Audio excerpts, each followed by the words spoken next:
Welcome to the June 2022 episode of the Pre-sale Pulse, a real estate show dedicated to everything happening in real estate across Metro Vancouver and the Fraser Valley.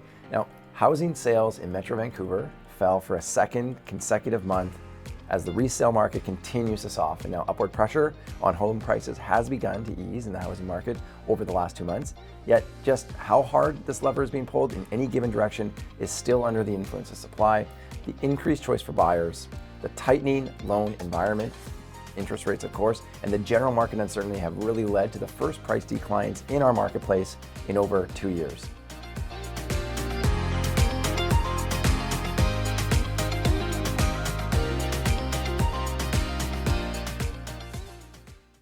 So I'm Ryan Lalonde, and of course, here with me today is our very own marketing maverick, MLA Canada's top gun, Susana Gonçalves.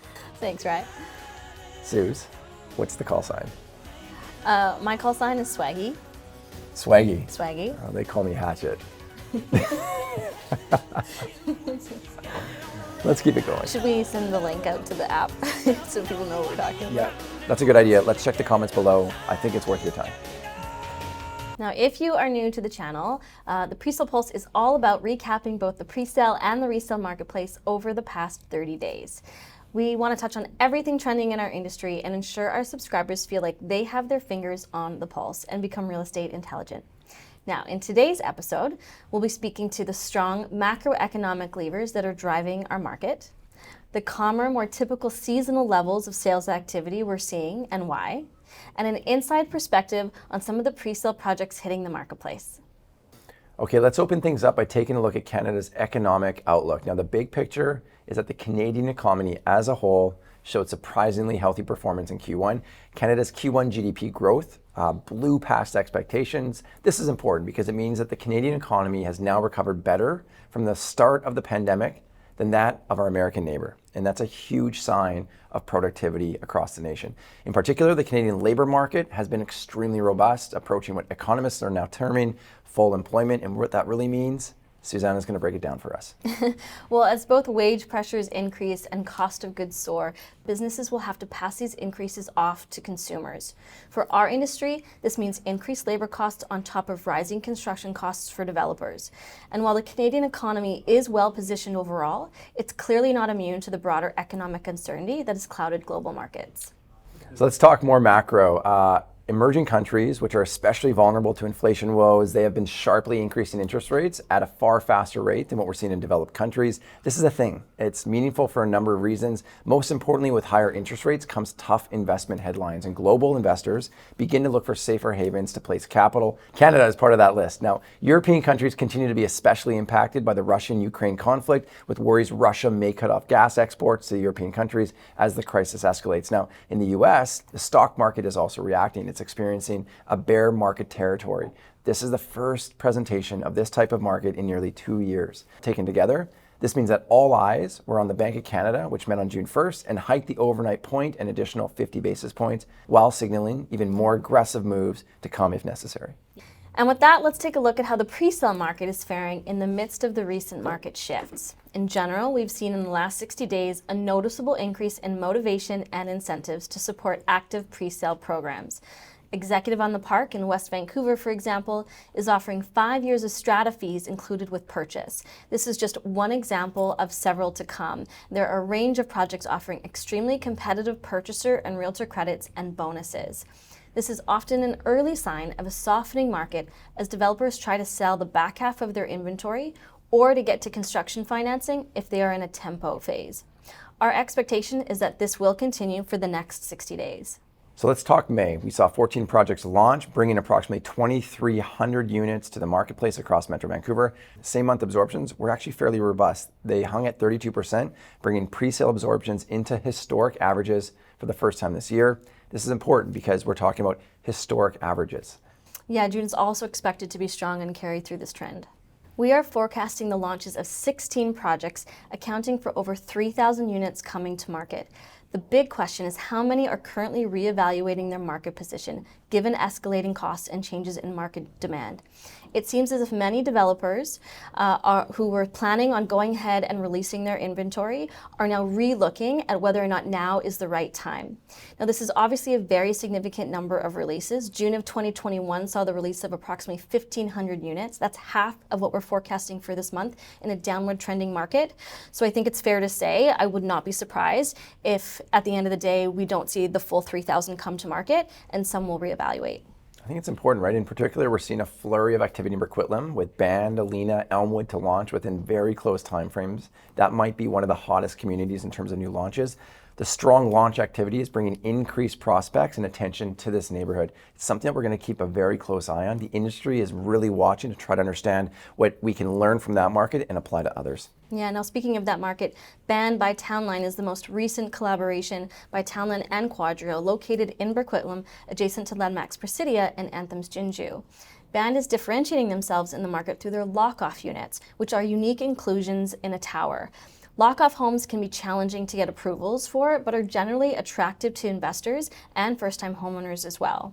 The lock-off units allow an investor to potentially rent a 3-bedroom to 2 different parties for a greater return. It also allows buyers to live on one side and rent out the other as a mortgage helper. That's not too dissimilar to what many are seeking in the single-family home market. At the time of the filming, the program has performed very well with over 60 firm deals. Rescission rates were on industry standards as well, hovering around 10 to 15%. That's a more historic number. The project launched on the heels of further rate hikes from the Bank of Canada, which likely affected some of that buyer sentiment. We're estimating the overall blend is just over $1,120 price per square foot. That's about $20 price per square foot higher than where the previous launch of Presidia is blending at, as we know today. Now make sure to stay tuned. Elmwood by Marcon will begin writing in mid-June, so expect a sales update from that program in our next episode. I think we got to talk about Alina as well, though. We're excited about this one. Yeah, absolutely. Now, keeping the focus on West Coquitlam, let's touch on one of our very own, Alina by Strand. Take a look at these snapshots. This project is so unique in a marketplace that has seen it all. I think what really sets this project apart from these other programs is the incredible thought that has gone into each and every home. The industry has come to expect this from Strand. Expansive living spaces and floor plans that maximize utility are everything in today's marketplace. And that's something that a lot of people say and talk about, but in this case, it really does come through in the floor plans and the utility that's been built in. Homes at Alina have not only been meticulously designed, Strand has worked closely with the most sought-after design and construction teams in Western Canada in pursuit of this one-of-a-kind wellness amenities. No question here, Suze. Now, in a market where price matters, Alina will be a winner on both value and price point. Make sure that you're registered. We'll be hosting a realtor event shortly. This isn't a program that you're going to want to miss out on. Now, Suze, let's dive into some of the resale stats. We've been saying here that we expect the market to continue to soften throughout the summer as interest rates continue to climb. And we have seen this play out as sales activity dipped for a second month in a row. The key point here is that the total activity has dropped about 10% month over month. This was a much smaller shift than the previous 25% dip we saw the month before. Yeah, overall, this month's activity, it's approximately 13% below the 10-year sales average for this time of year. So while very different from the record months we've all gotten used to, still very much in line with typical sales activity from a historical perspective. In our market, 2,900 sales in a month is actually still quite active. It just feels different because we're on the downward trend instead of the upward trend.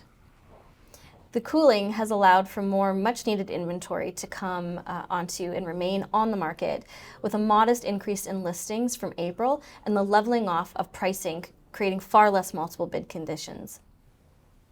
Taken together, the sales to listing ratio in Greater Vancouver continues to be pushed down, dipping below the 30% threshold for the first time since 2020. That's such a good point. And despite the second month of cooling and what you may be hearing in the headlines, we remain in a very tight and strong market for sellers. Vancouver still has some considerable ground in terms of supply levels before we return to a more balanced sales to listing ratio, below that 20% threshold across all product types that we typically would equate to being a more balanced marketplace. All right, so Suze, let's pick up and pull on that thread a little bit. Now, with all the talk in inflation, I think it'd be really interesting to discuss how will this affect the industry specifically. Yeah, that's right. I think we all know that demand in recent months has seen some cooling, but I've heard very little on the flip side of that equation, which is how supply might be affected by these rising input costs. This is especially true considering typical profit margins on a development can be quite narrow. Any shift in cost does have a huge and drastic effect on the supply of upcoming inventory. Yeah, and what we've really seen is that broken supply chains, rising city fees and building code requirements, rising building material costs, and rising labor costs have come together to create the perfect storm of growing construction costs. Average construction costs in Vancouver have risen between 5 and 25% in just the first quarter of 2022, depending on material. In general, costs have been rising approximately 15% on a year-by-year basis since January of 2020, eclipsing the margins of many developments.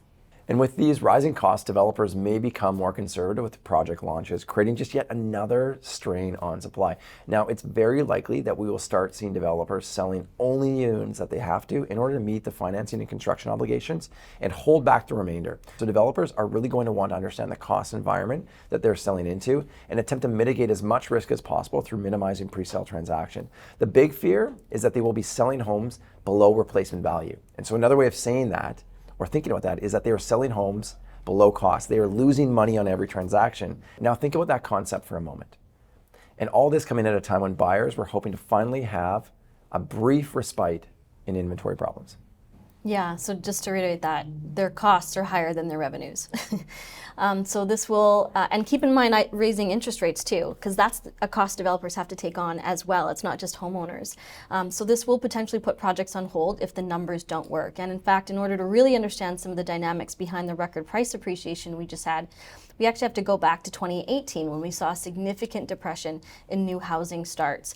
Because the typical build cycle of these developments ranges from 2 to 3 years from start to finish, we really felt the effects of that lack of new housing last year when we reached record low levels in inventory. I think it's a good point. And so coming back to the present today, the number of construction employees is down year over year, and construction activity overall remains contracted relative to 2016 and 2017 levels. And similar to the surge in demand and pricing over the past 18 months, we feel very strongly that inventory consequences we just shared today have a huge implication for demand 24 to 36 months down cycle. Yeah, in the end, Ryan, it's a delicate and continuous push and pull between supply and demand with a myriad of factors affecting it. We'll be watching things closely here at MLA. From our perspective, consistent immigration, very strong demand for housing, and a significant lack of supply to the new marketplace. Ultimately, we're very optimistic about what this means for the market over the next 3 to 5 years. All right, Ryan, now let's turn to this recent market shift that we have all been experiencing. Yeah, Suze, there can understandably be a lot of uncertainty and anxiety on what the next move should be, and that goes for both buyers and developers alike right now. So for developers, this is a critical time. It's these moments that are the difference makers for long-term viability of communities, right? So that's new housing into marketplaces. It doesn't matter whether it's a master plan in nature or boutique, pro-Terranean townhouse project, details matter today more than ever. Actually, they've always mattered, and it's the development partners that have been doing this well are seeing the benefits today. This encompasses every aspect of a program, from how we think about mix and size of home, through to how we storytell and build assets that position the design decisions being made. So I'm going to jump on a soapbox here. The opportunity of our industry today is all about pause and reflection. So how can we learn more from our home buyers and real estate partners, leverage expertise, and build value into the offerings? So today, the programs that are missing, stalling, and they're just giving away far more than they needed to are the same ones that rushed through rezoning. It's the same ones that sidestepped envisionings. They're the same ones that MVP'd sales excellence and home buyer experiences. Yeah, I couldn't have said it better myself. And for buyers, perhaps especially for those who are feeling like they missed the peak, so to speak, it's important to keep the fundamental realities of our market in mind. Now, Vancouver is internationally considered blue chip, a highly desirable asset and a solid hedge against market uncertainty. While we are not totally immune to larger global market forces, as uncertainty rises, often so too does interest in real estate in areas like Vancouver that are still considered stable by a global perspective. It's also projected that over the next 3 years, Canada will add about 1.1 million new residents, 100,000 of those every year just to BC. And in fact, just last year, BC's net immigration broke a record of the highest amount since the 1960s. At full capacity, we struggle to deliver 25,000 new homes for rental or for new home ownership. Yeah, let alone what we're actually going to need. And this isn't exclusive for primary homeowners. Investors can also have confidence in a strong rental market. Rental rates in BC have skyrocketed, and Vancouver in particular has seen the highest annual change across the entire nation. Overall, we're not claiming that the Vancouver real estate market is immune to cycles and shifts clearly, but we really are in one of the world's most desirable areas to live. And in the real estate industry, that's the underlying fundamental. If you found some value in today's episode, hit that like button and subscribe to our channel, Newswire, our daily email roundup of the latest real estate news. Subscribers get early access to Pre-sale Pulse, market insights, and the latest projects breaking ground. Alina, coming soon. Now, our internal MLA advisory team is active in all major markets, providing actionable intelligence across Canada, so reach out to us. Using the links below, we can provide market data, information on a specific marketplace, or recommendations on product design. You heard from Suze first, that's gonna matter. Contact us by visiting the links below. And lastly, we want to hear from you. Leave a comment if you have any questions or want us to speak about any trends or insights not mentioned in today's episode. We enjoy hearing from our peers and want to ensure that the Pre-sale Pulse is your preeminent source of real estate intelligence.